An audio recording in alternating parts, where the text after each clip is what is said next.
Hoy vamos a hablar de un tema supremamente importante y relevante en la clínica CardioVit, que es la seguridad del paciente.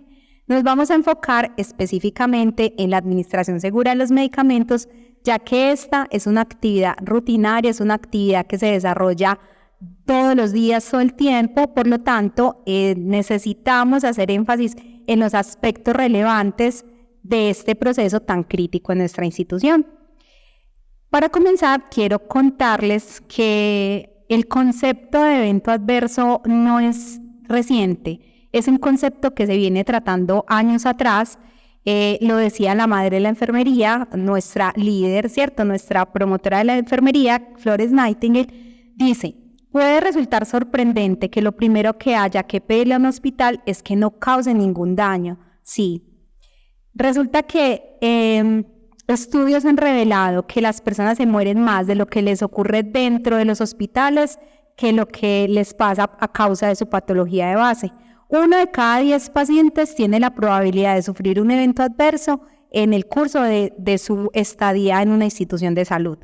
Entonces, ¿de qué temas vamos a hablar el día de hoy específicamente? Vamos a hablar un poco acerca de la normatividad que rige la profesión de enfermería, vamos a hablar acerca de la seguridad en la administración de los medicamentos, vamos a hablar acerca de los conceptos en seguridad del paciente o la taxonomía en la seguridad del paciente y de las metas internacionales de seguridad del paciente. Bueno, para comenzar, vamos a hablar acerca de la normatividad. Resulta que la ignorancia no exime del cumplimiento de la ley. Habiendo sido promulgada, han de conocerla todos. Sobre esta premisa, les es imposible a las personas manifestar que no cumplieron con la ley porque no la conocían, máxime cuando por razón al cargo que desempeñan deben conocerla, so pena de incurrir en negligencia. Es como cuando usted tiene un vehículo o tiene una motocicleta, un automóvil, ¿sí? Usted sabe que, o usted no sabe, usted desconoce qué día es su pico y placa. Sin embargo, si usted sale con ese vehículo, le van a cobrar una multa. El hecho de que usted no conozca el día de su pico y placa no quiere decir que usted esté eximido de la responsabilidad de tener que cancelarla o de tener que pagar la fotomulta. Lo mismo ocurre cuando se establecen diferentes protocolos instructivos, manuales de procedimiento que diseñamos al interior de las instituciones y que usted no tiene la excusa de decir no lo conocía e hice las cosas de esta forma porque no sabía lo que decía en ese documento. Por lo tanto, absolutamente todo lo que nosotros hacemos al interior de la institución debe tener validez y debemos hacernos responsables de ello. La Ley 266 de 1996 habla acerca del ejercicio de la profesión de enfermería, es la que lo reglamenta. Define la naturaleza y el propósito de la profesión, determina el ámbito del ejercicio profesional y desarrolla los principios que lo rigen, los principios éticos. En la Ley 911 de 2004 habla o especifica por la cual se dictan disposiciones en materia de responsabilidad deontológica para el ejercicio de la profesión de enfermería en Colombia.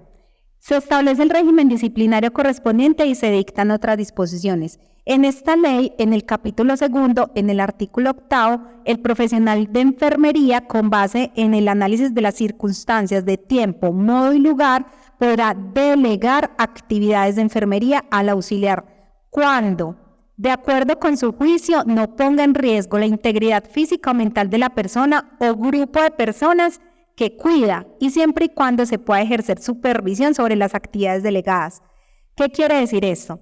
Que el profesional de enfermería tiene la competencia y debe tener la responsabilidad de poder determinar qué actividades o qué acciones se le pueden delegar al auxiliar de enfermería bajo la supervisión necesaria, ¿sí? Porque si el auxiliar de enfermería se equivoca frente a la administración de un medicamento, por ejemplo, no solo es responsabilidad del auxiliar de enfermería, no, es responsabilidad del profesional de enfermería que está, digamos que liderando o en ese momento está a cargo del paciente.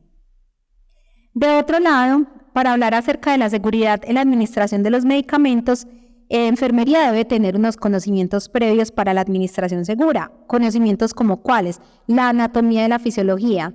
No podemos ir administrando un medicamento que creemos que es para eliminar, por ejemplo, como la furosemida creyendo que este medicamento sirve para anticoagulación. No, tenemos que tener los conocimientos científicos, tenemos que tener los conceptos básicos de lo que el cuerpo va a tener y va a reaccionar frente a un medicamento que nosotros le vamos a administrar. Por eso es muy importante. Tenemos que tener en cuenta la farmacología. Por ejemplo, si yo le administro a un paciente un medicamento cada 24 horas, yo tengo que saber que la farmacocinética de este medicamento en la hora número 23 ya el cuerpo ha depurado la cantidad del medicamento y que necesito tenerlo estable o necesito mantener unos niveles de ese medicamento en el torrente sanguíneo. Tenemos que tener en cuenta la fluidoterapia. Nosotros tenemos muchos pacientes con falla cardíaca, es decir, el control de líquidos es fundamental cuando le vamos a administrar un medicamento. Por lo tanto, nosotros tenemos que conocer cuál es esa restricción de líquidos que debe tener el paciente o en qué volumen nosotros podemos administrar y diluir ese medicamento. Los dispositivos y vías de acceso. No es lo mismo la administración de una norepinefrina por un catéter periférico que una norepinefrina por una vía central.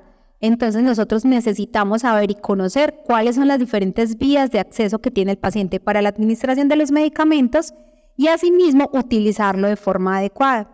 La tecnología segura, esto no nos exime tampoco de la responsabilidad de saber cómo nosotros vamos a programar las bombas de infusión. Cuando ustedes ingresan a la institución, en los procesos de entrenamiento se les indica, se les muestra, se les hace simulaciones de cómo deben manejar los dispositivos para la administración de los medicamentos.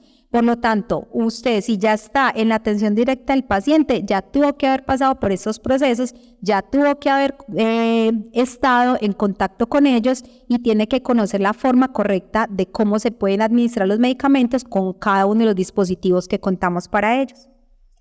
Ahora bien, hay diferentes situaciones, usted ya teniendo todos esos conocimientos previos de anatomía, de fluidoterapia, de vías de acceso, etcétera, etcétera, hay diferentes situaciones en las cuales usted tiene que tener la capacidad para poder generar una alarma y decir, esta situación definitivamente hay que hacerla revisar de la enfermera, del médico o pues del médico general o del especialista que sea el tratante del paciente. Ejemplo, en la exploración física. En la exploración física vamos a encontrar los datos del laboratorio, ¿sí? Por ejemplo, cuando yo le voy a administrar al paciente un anticoagulante, sea warfarina, sea heparina, sea X o Y, nosotros tenemos que conocer cuál es el efecto de ese medicamento en la sangre, ¿cierto? Entonces nosotros, ¿cuál es el examen que nos ayuda a nosotros para poder determinar qué cantidad de medicamento debe recibir el paciente? El TPT y el TP.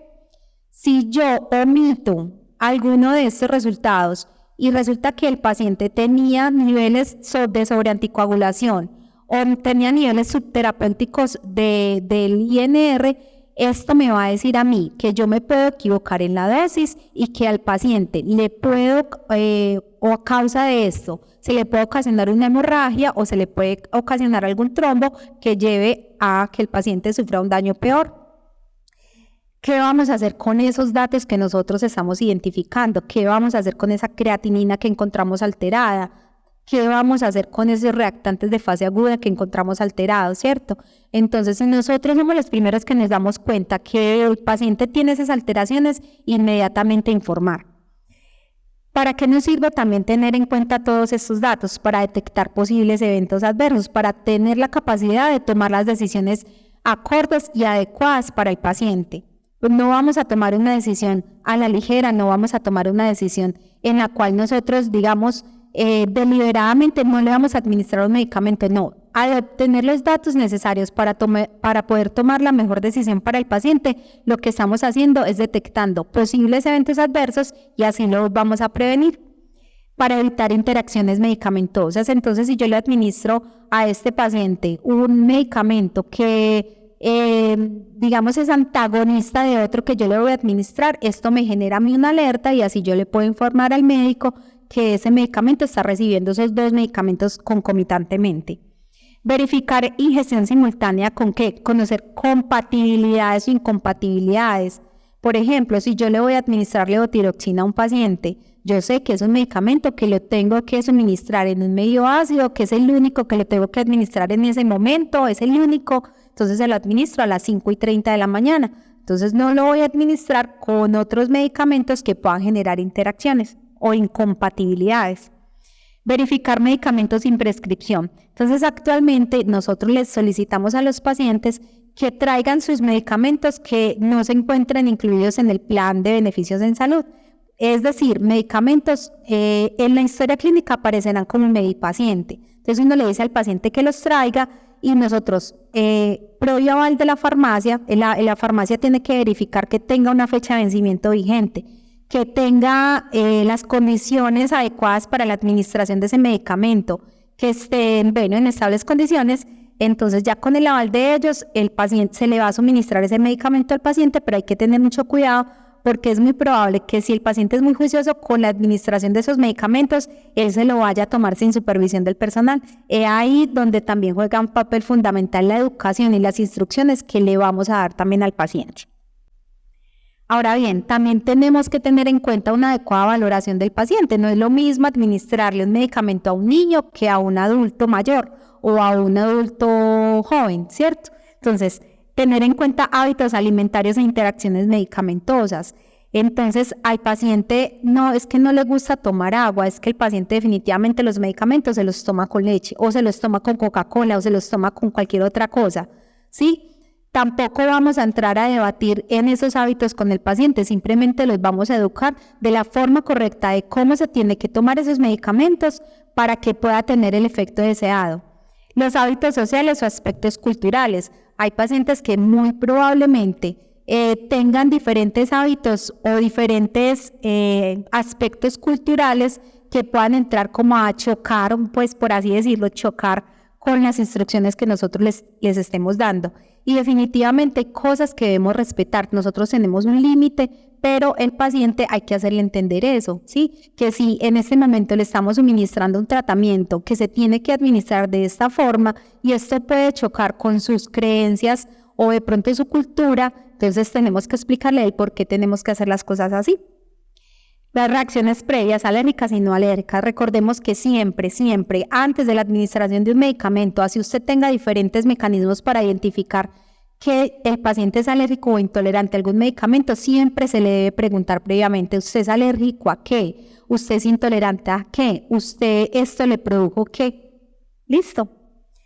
Bueno, ahora bien, resulta que para la administración de medicamentos tenemos que tener en cuenta 11 correctos. En los 11 correctos encontramos en el primer correcto el lavado o higiene de manos. Entonces, antes de preparar el medicamento, sea cual sea, o si le voy a suministrar una tableta al paciente, o sea, por cualquier vía, la higiene de manos es fundamental para prevenir infecciones cruzadas. Segundo, medicamento correcto, la orden médica, o sea, que en la orden médica esté el medicamento específico, que se encuentre cuando nosotros ya tengamos el medicamento en nuestras manos, verificar el nombre del medicamento, la concentración, esa etiqueta, ¿sí? Encontrar que si el medicamento se encuentra en malas condiciones, hacer la devolución oportuna al servicio farmacéutico, en recibir el medicamento del servicio farmacéutico y hacer la correcta verificación de lo que está en el sistema y de lo que estoy recibiendo también. Tercero, indicación y dosis. ¿Cuál es la indicación terapéutica? ¿Cuál es la dosis apropiada? Para ese paciente que pesa tantos kilos, ¿cuál sería la dosis apropiada? La reconstitución y dilución, el tipo, el volumen, ¿cuál es el diluyente apropiado para la administración de ese medicamento? Nosotros contamos con una matriz de preparación y administración de medicamentos de uso parenteral tanto en adultos como en niños. En estas matrices nosotros vamos a encontrar absolutamente todos los medicamentos que manejamos aquí en la clínica. ¿Cuál es el volumen por el cual se tiene que reconstituir? El volumen de dilución, cuáles son los efectos secundarios, con qué medicamentos no se pueden administrar, es decir, las interacciones, cuál es la estabilidad de ese medicamento. Por ejemplo, si yo necesito guardarlo, cuánto tiempo lo tengo que guardar, si lo tengo que guardar 12 horas, 24 horas, si se puede guardar un mes, como las insulinas. La estabilidad, como se los digo, importantísimo, el uso de elementos de protección personal. Siempre para la preparación de los medicamentos, nosotros Actualmente contamos con una central de mezclas externa. Hay muchos medicamentos que muy probablemente nos van a llegar ya diluidos. Sin embargo, si en algún momento nos tenemos que nosotros preparar ese medicamento, tener en cuenta que vamos a utilizar los elementos de protección apropiados para la dilución del mismo. Quinto, vía de administración. Comprobar la vía y forma farmacéutica. Por ejemplo, no dar por sentado que ese medicamento que es intravenoso lo voy a administrar siempre intravenoso. No, hacer la correcta verificación del mismo. Por ejemplo, la vancomicina es un medicamento, es un antibiótico que se administra intravenoso. Sí, pero resulta que para casos de Clostridium esta vancomicina se administra de forma oral. Entonces, en algún momento ocurrió un incidente así. Resulta que ella dio por asegurado que la vancomicina se administraba de forma intravenosa, se lo administró de esa forma, pero resulta que no era así, era vía oral. Entonces, siempre hacer la correcta verificación de la vía por la cual vamos a administrar ese medicamento y la forma farmacéutica, porque es diferente uno recibir un medicamento, el mismo medicamento vía oral o tableta que vía intravenosa. Estos son los correctos para la preparación. Ahora bien, hay 6 correctos a la hora de administrar los medicamentos. Importantísimo, la hora. Recordar que es muy importante para poder mantener los niveles plasmáticos del medicamento en un rango terapéutico. Si yo tengo que administrarle a un paciente un antibiótico cada 6 horas, yo sé que a la hora número 5 ya ese medicamento está disminuyendo esos niveles plasmáticos, por lo tanto, cuando se cumplan las 6 horas, yo tengo que estarle administrando la siguiente dosis. El paciente, nombre completo de historia clínica, indagar alergias, preguntarle al paciente a qué es alérgico, a qué es intolerante y qué le produjo ese medicamento que se le administró previamente. Octavo, informar al paciente, siempre decirle al paciente lo que se le está administrando y cuál es el efecto deseado. Si yo le estoy administrando un diurético, decirle, vea don Pablo, este medicamento sirve para eliminar. Lo esperado es que usted tenga que ir muchas veces al baño y por lo tanto vamos a recoger la orina. O, don Pablo, le voy a administrar ese medicamento que es para el dolor de cabeza. Siempre decirle, dipirona para el dolor de cabeza. Informarle qué es el medicamento y para qué sirve, para que cuando él tenga el efecto, de pronto no se vaya a confundir, o si tiene efectos secundarios, tampoco tenga como más claridad de en qué momento debe pedir ayuda. Noveno, velocidad de administración, programación de la bomba y la doble verificación. Resulta que nosotros contamos con unas planillas donde vamos a hacer un doble chequeo durante la instalación de los medicamentos, específicamente aquellos que sean de alto riesgo, electrolitos, anticoagulantes. Entonces, la auxiliar de enfermería que instala la mezcla o la enfermera que instala la mezcla, y va a haber un segundo verificador, sea enfermera o sea un segundo evaluador o un par. Entonces, vamos a diligenciar esta planilla. ¿En qué momento? Cuando se instala la mezcla, cuando se modifican dosis y cuando se cambia la mezcla. ¿Listo?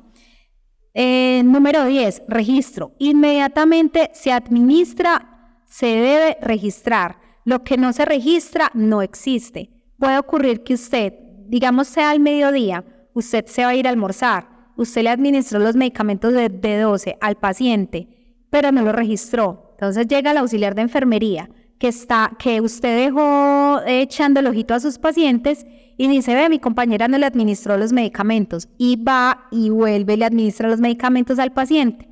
Entonces, ahí la importancia de nosotros inmediatamente administrar un medicamento, registrarlo, para que todo el equipo tenga la misma información. La número 11, el 11 correcto es el seguimiento a la respuesta. Si yo le estoy administrando un medicamento al paciente para la fiebre, ¿yo qué es lo mínimo que tengo que hacer? Ir a verificar que el paciente sí le haya bajado la fiebre, ¿cierto? Si le administro un medicamento, un antihipertensivo, ¿qué es lo que tengo que hacer yo? Ir a preguntarle o ir a chequear la presión arterial del paciente a ver si ese medicamento sí le funcionó.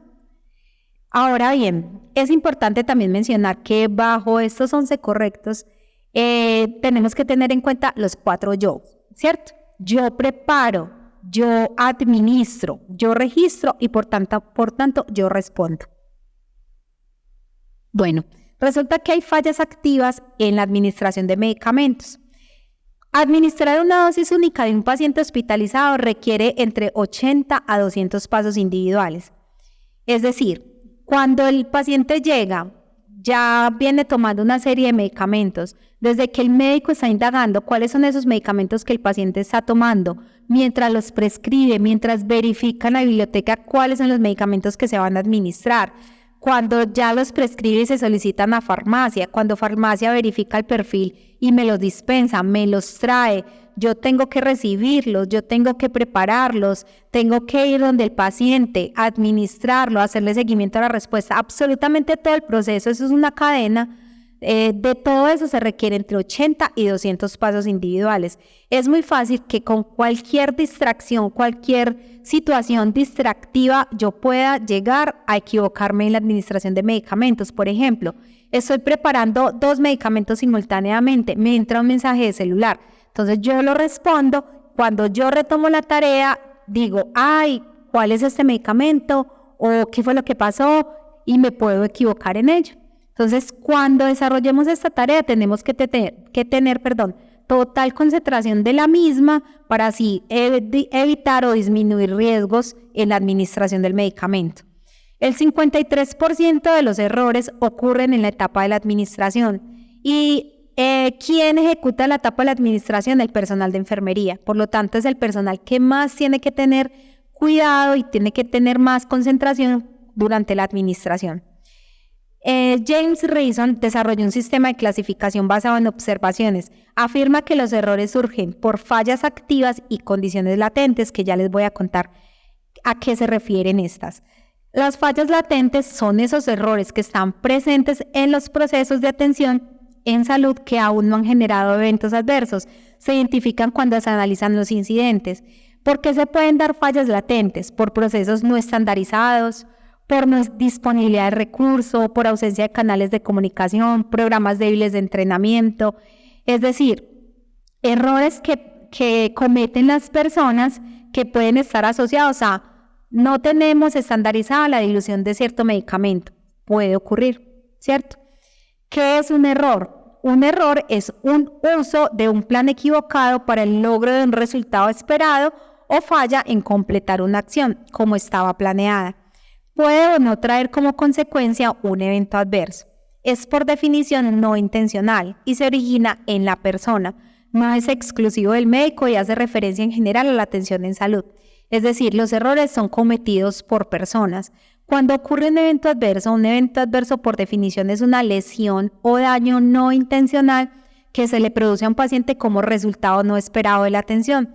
Cuando ocurre un evento adverso, o sea, el paciente sufre un daño y nosotros vamos a ir a revisar o analizar cuáles fueron esas causas que llevaron a que se presentara el evento, nosotros no señalamos personas, nosotros no castigamos personas, no culpabilizamos a las personas, no. Son los procesos que fallan, que hace que las personas se equivoquen y se cometan los errores. Los errores en medicación pueden ser por comisión o por omisión. Por comisión es la realización de una acción inapropiada, es decir, por ejemplo, si yo le voy a administrar al paciente un medicamento, le voy a administrar, cefazolina, yo tengo que administrarle 2 gramos, dice la orden médica, pero resulta que yo le administré 1 gramo.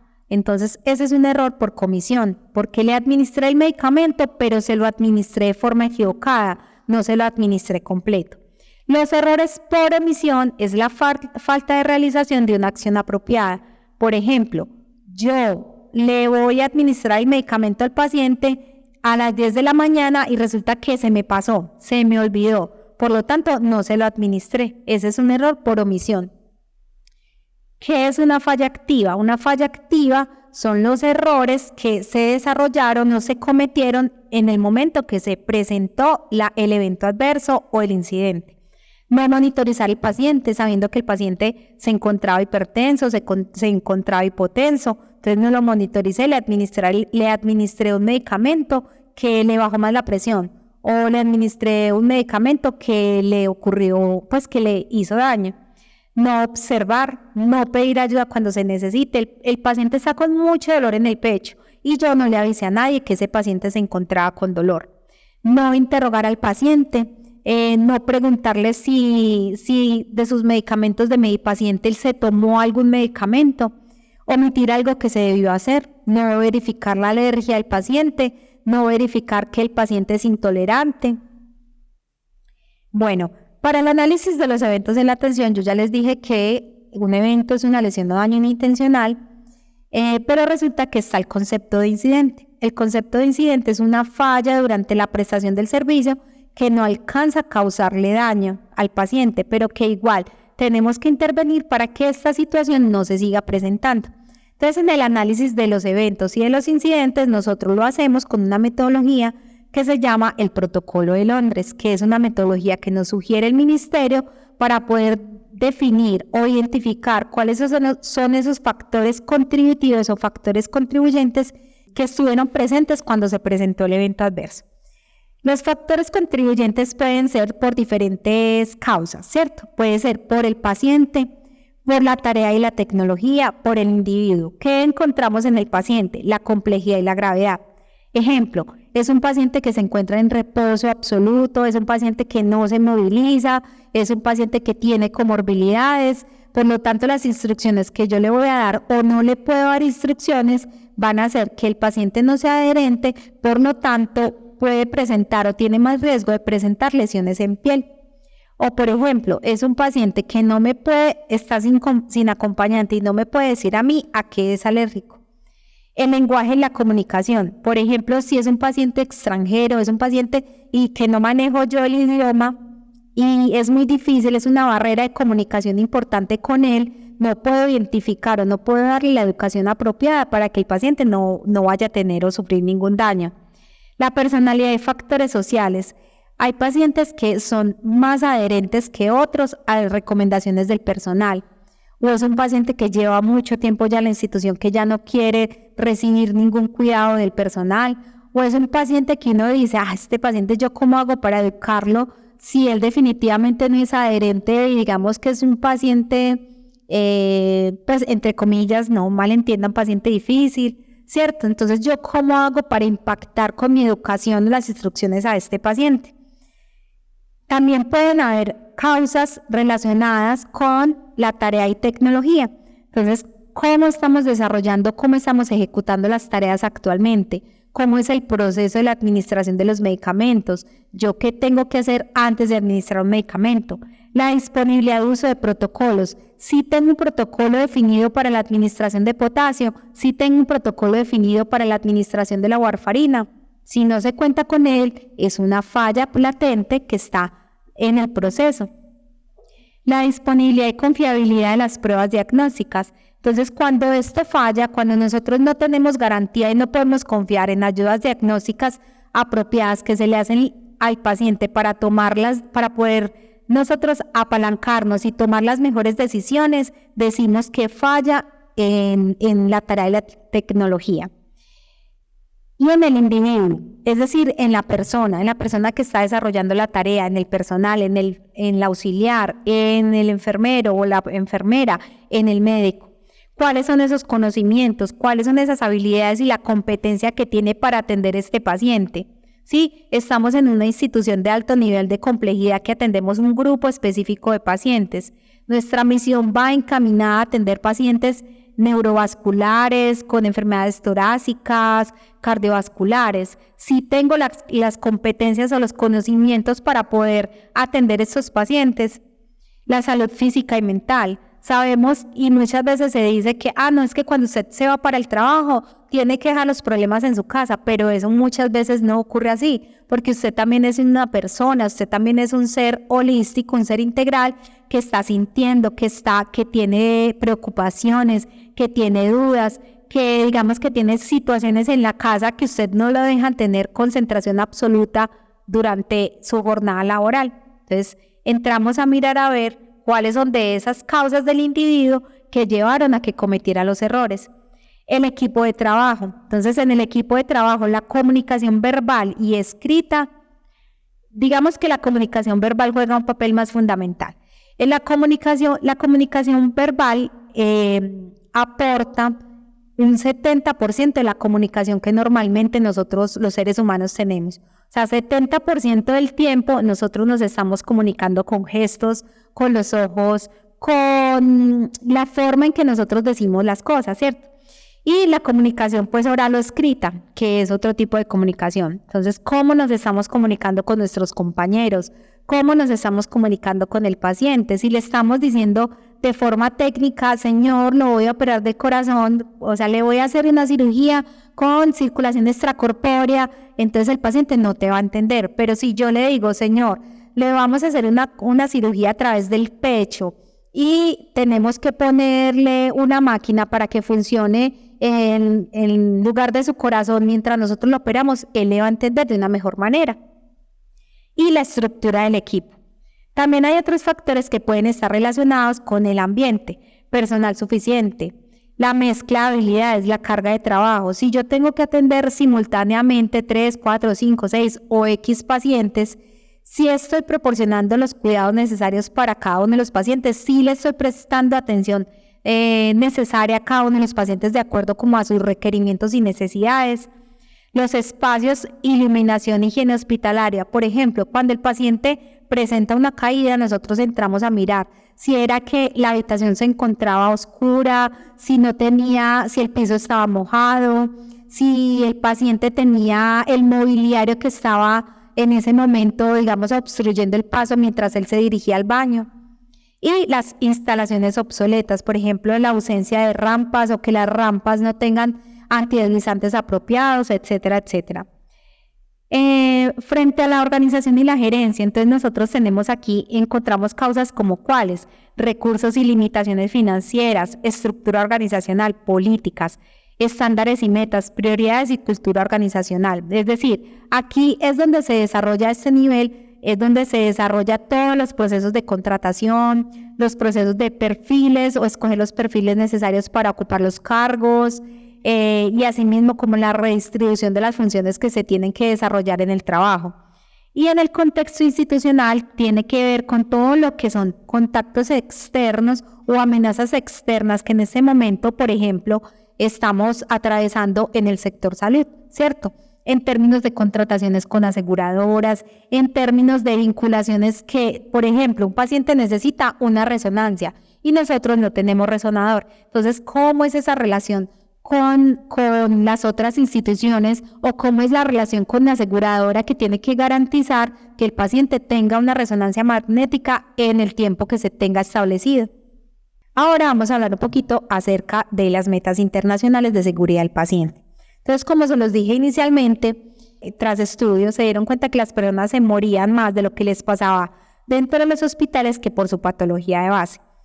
Razón por la cual se identificaron esos puntos críticos en la atención donde los profesionales o el personal en general más se equivocaba.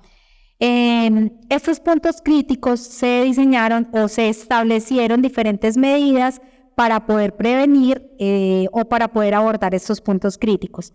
Para eso nosotros tenemos unas metas internacionales. Estas metas internacionales actualmente son 7.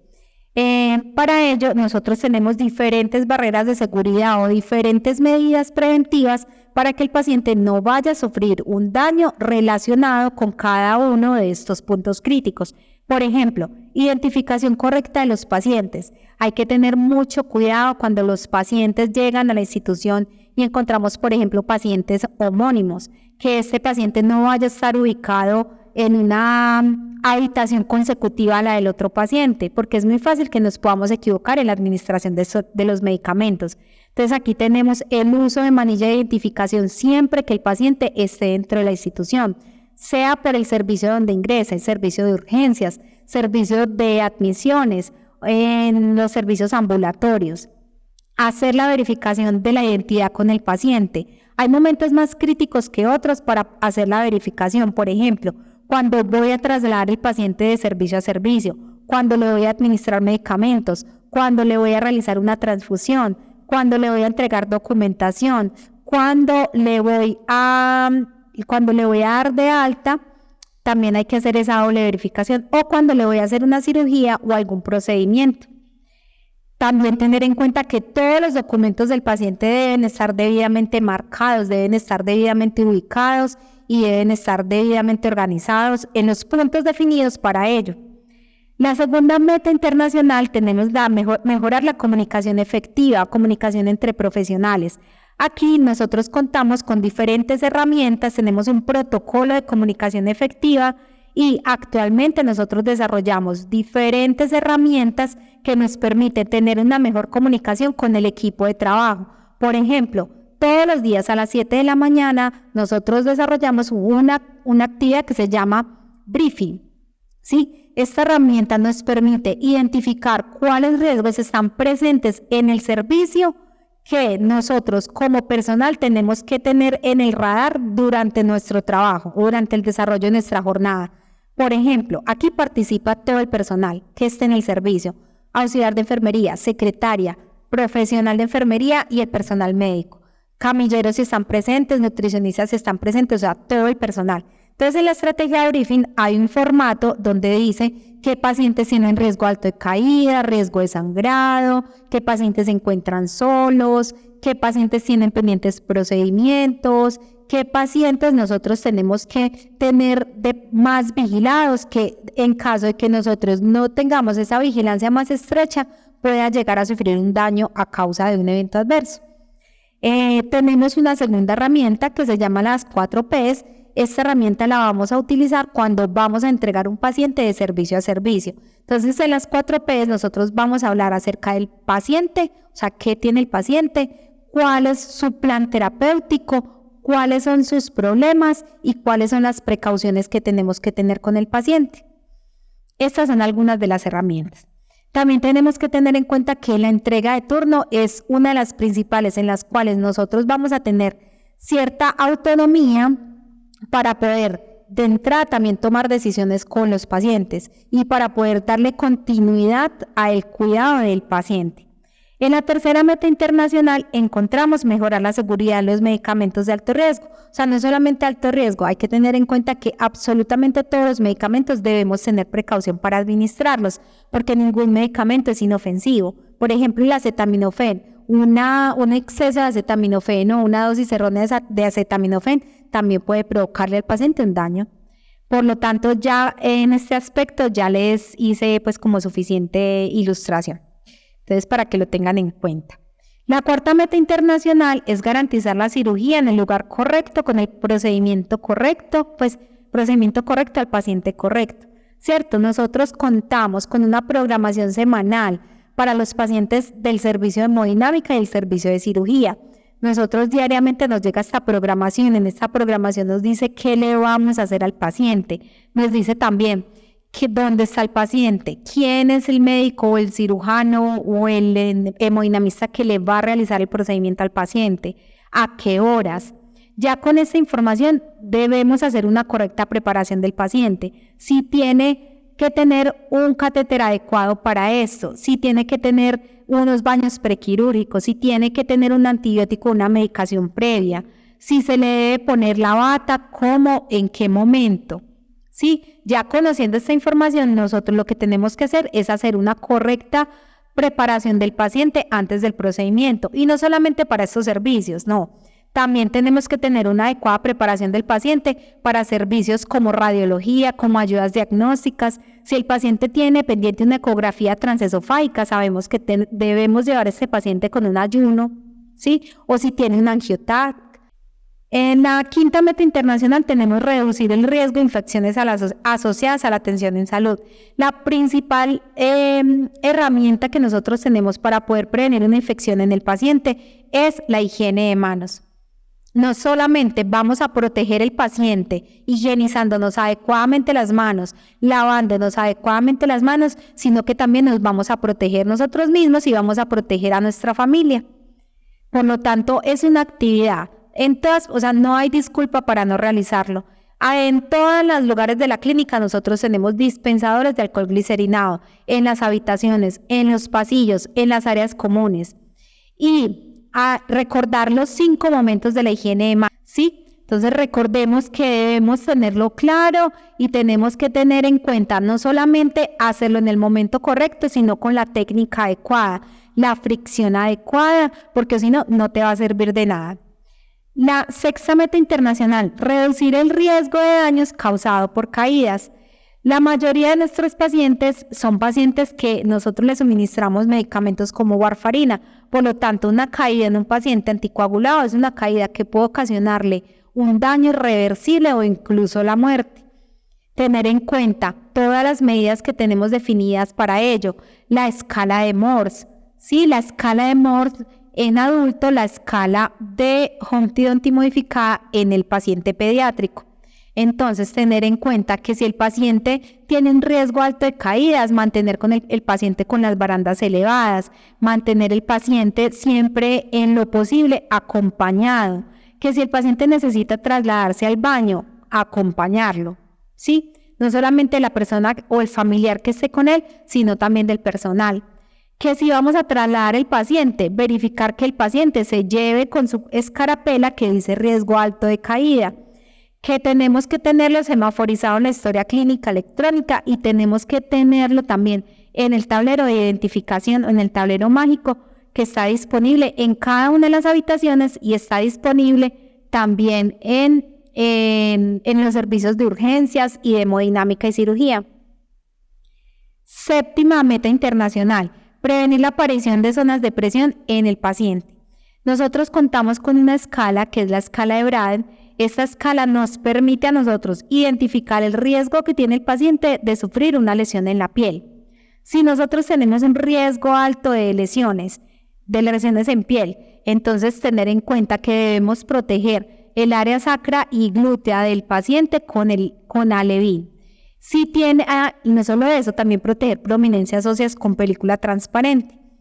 Que tenga el paciente un colchón antiescaras, que el paciente lo estemos movilizando cada 2 horas y asimismo darle educación al paciente si se puede movilizar o a su acompañante para que cada 2 horas tengamos certeza de esos cambios de posición.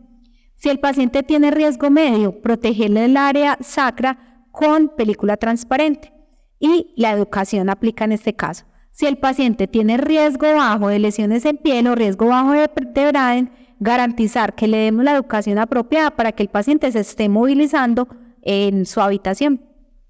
También que tenemos que tener en cuenta que nosotros no solamente o el paciente no solamente va a presentar lesiones en piel asociadas al reposo, sino que también puede presentar lesiones en piel asociadas a dispositivos como la cánula nasal o cualquier dispositivo de terapia que el paciente tenga, tubo orotraqueal, por ejemplo, sonda nasogástrica, sonda vesical, los catéteres incluso, y que para cada uno de estos dispositivos debemos tener algunas medidas para prevenir que las lesiones aparezcan. También se pueden presentar lesiones en la piel asociadas al retiro del adhesivo que utilizamos para fijar los dispositivos, como el fixomule, el esparadrapo, el microporo. Entonces, retirar ese adhesivo con la técnica adecuada, en dirección hacia el vello del paciente, realizarlo con una técnica de 0 grados y retirándolo apropiadamente para que el paciente no vaya a sufrir esa lesión a causa de este adhesivo.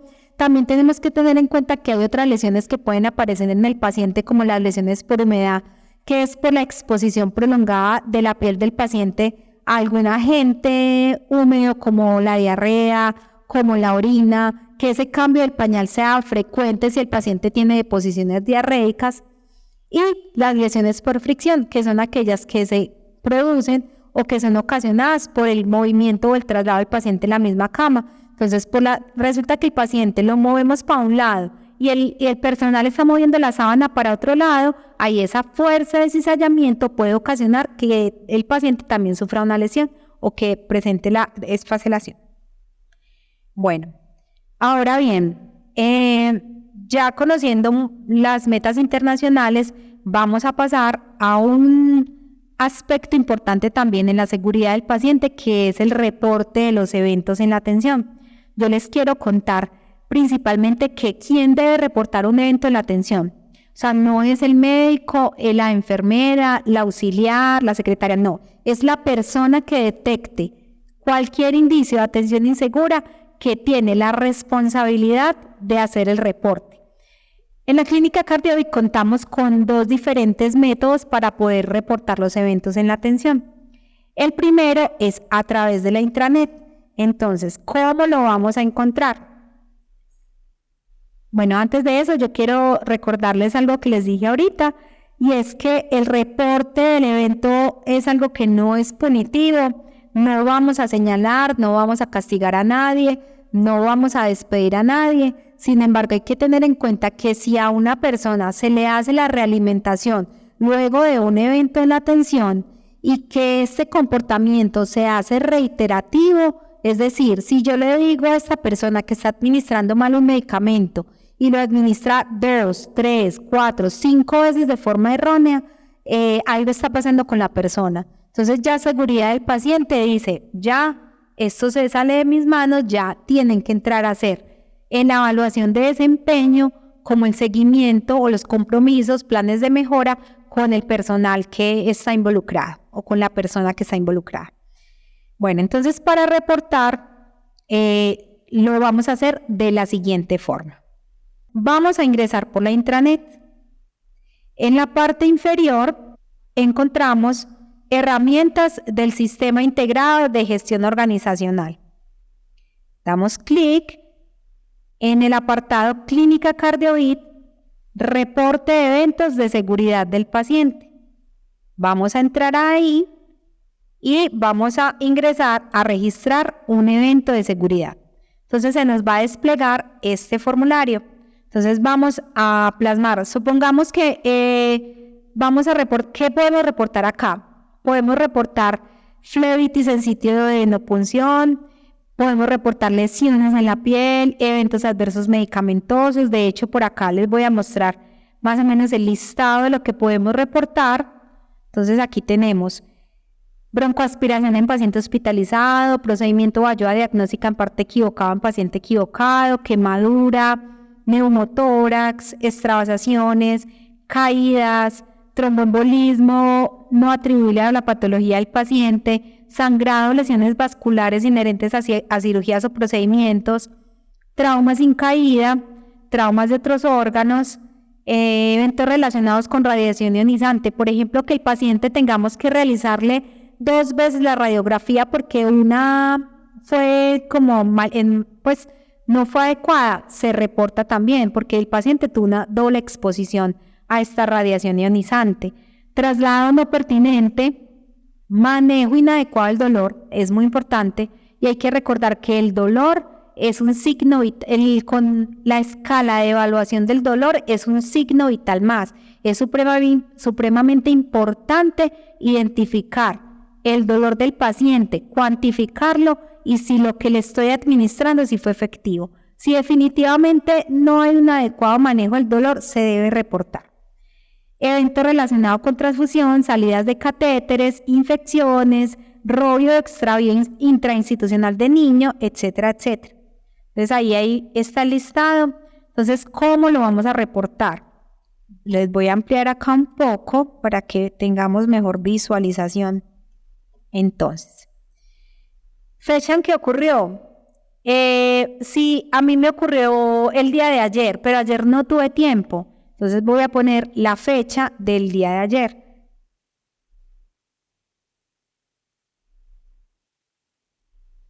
Si fue en el turno del día o de la noche, el servicio que reporta. Aquí están todos los servicios de la clínica, absolutamente todos, asistenciales, administrativos o de apoyo. Entonces yo soy gestión de seguridad del paciente. Servicio de origen, entonces voy a reportar al servicio de hemodinámica, listo.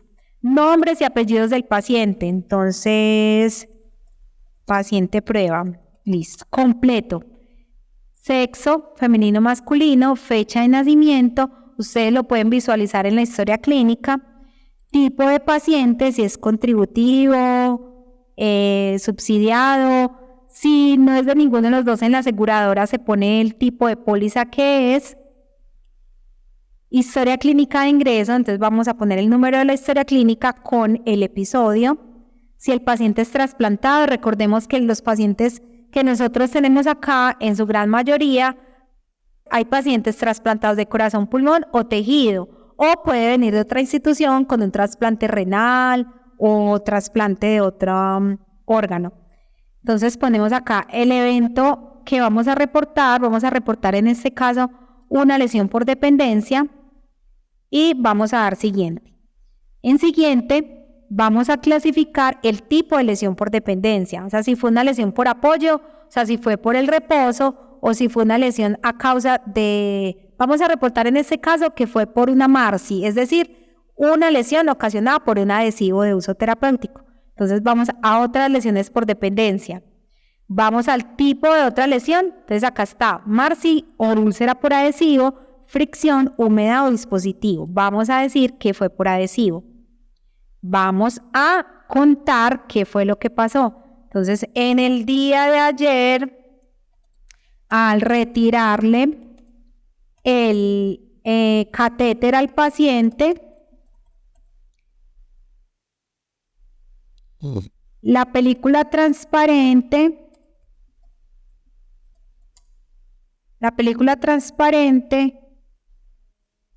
se le ocasiona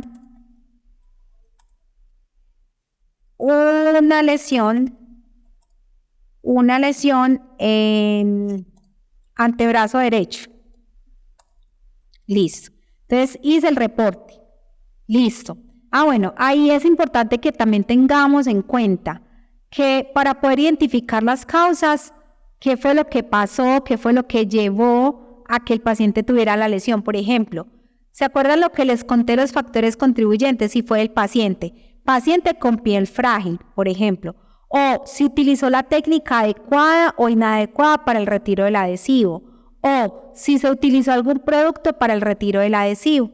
Entonces aquí vamos a decir paciente con piel frágil, se utilizó técnica adecuada. Listo.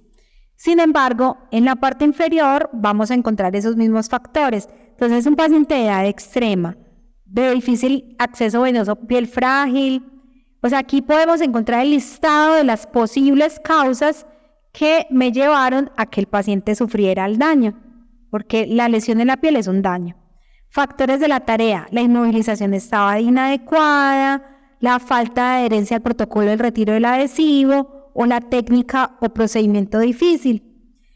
Factores de la tecnología: debilidades en la manipulación o el uso del dispositivo, o debilidades en la disponibilidad de ayudas diagnósticas o tecnologías. O sea, no teníamos el producto para retirar el dispositivo. Ejemplo, factores del equipo de trabajo, aquí no aplicaría. Factores humanos, es que eran las 6:30 de la tarde y yo tenía que cambiarle rápido ese catéter al paciente y por lo tanto se lo retiré rápido. Entonces, cansancio y fatiga, exceso de trabajo, ¿sí? O sea, factores humanos que me llevaron a cometer el error. Factores del ambiente, aquí digamos que no aplica. Factores organizacionales tampoco aplicaría. Y acciones de mejora: mejorar la técnica de retiro de adhesivo. ¿Listo? Clasificación del evento. Evitable. ¿Cuándo es evitable? Cuando, contando con las barreras de seguridad, no me adherí al protocolo, ¿sí? O supongamos que yo tenía claro que ese paciente tenía que retirárselo de esta manera porque tenía la piel frágil y no lo hice. Entonces es evitable. ¿Cuándo es complicación? Cuando lo que ocurrió es a causa de la patología de base del paciente y no por la atención en salud. ¿Cuándo es centinela? Cuando un daño tan grave en el paciente que puede ocasionarle un daño irreversible o incluso la muerte del paciente. O puede ser que el paciente, un daño temporal o irreversible, que sea algo muy, muy, muy grave. Por ejemplo, la amputación de un paciente. Eso es un evento centinela. No evitable, cuando hicimos todo lo posible para que el paciente no sufriera un daño y aún así se le presentó el daño. E incidentes, cuando no alcanza a causarle daño, ¿sí? Entonces yo se lo retiré, quedó rojito, media hora después yo fui a evaluar, ya no tenía el rojo, por lo tanto no lo tengo que reportar porque es un incidente. Entonces aquí lo voy a clasificar evitable porque el paciente, digamos que no lo retire con la técnica adecuada. Nombre de quien reporta, el nombre es voluntario o no, si usted quiere lo pone, si no, no.